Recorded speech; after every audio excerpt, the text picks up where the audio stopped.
今日はサウンド生成を使って低音質の音を生成してみるよ。サウンドで生成できる効果音は前回までの動画でほぼ紹介できたと思う。今後は効果音生成以外の用途でサウンド生成を利用できないか考えるね。今日は普通の生成では作れない低音質の音をテーマにしてみようと思う。スノはバージョンアップの都度音質が良くなっているけど、逆の視点で見ると音質の悪い曲が作りにくくなっているとも言える。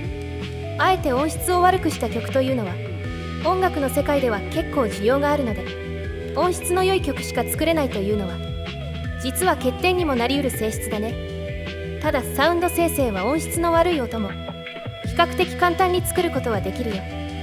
サウンドを利用して低音質の曲を作る。今日の動画のテーマはそんな感じ。ビニールクラックルを例にしてみようか。これはレコードのような効果を与える。レコードを再生するときに出るパチパチとした音を出す効果だよ。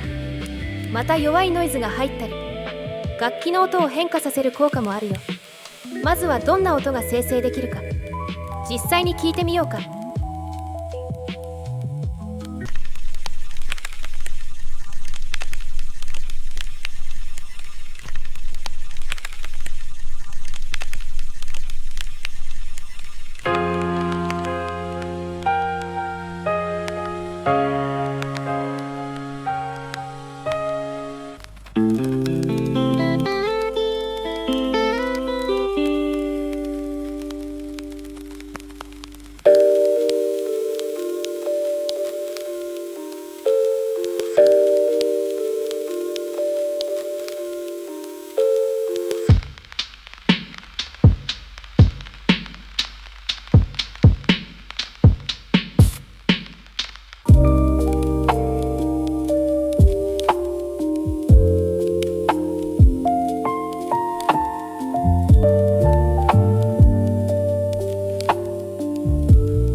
サウンド生成で低音質の音を作って、それをマッシュアップで曲にしてみたよ。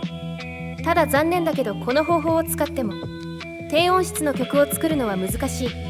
今のスノは音質を良くしようとする力が非常に強くなっているようで、ノイズはすぐに消えてしまうし、古く歪んだ音は普通の音に差し替わる。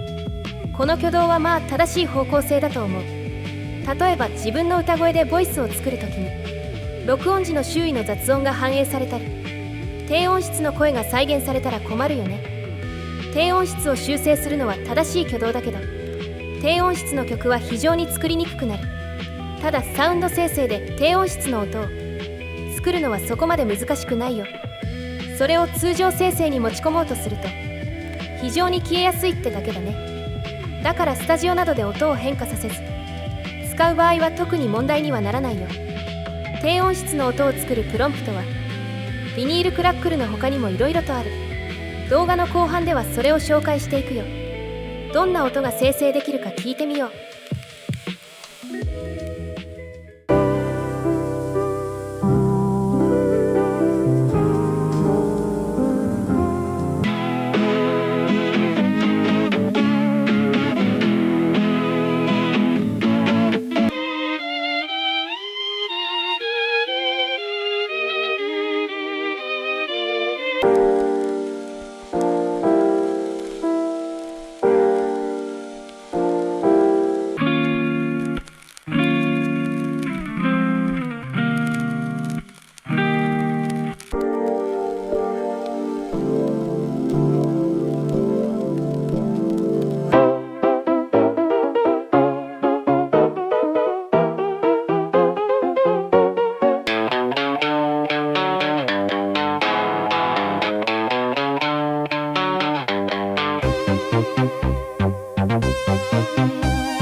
サウンド生成で低音質の音を作る。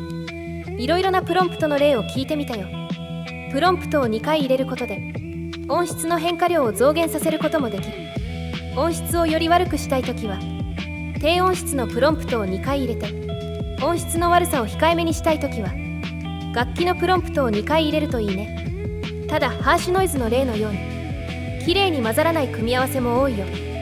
サウンドで低音質の音を作るのは手軽だし面白いとは思うんだけど、スノの通常生成に持ち込むとすぐに消えるのがやっぱり難点だね。ただ絶対に消えるわけではないから、工夫や努力次第で低音質の曲も作れる。興味があればやってみてもいいかな。面白い曲が作れる可能性はあると思う。それじゃまたね。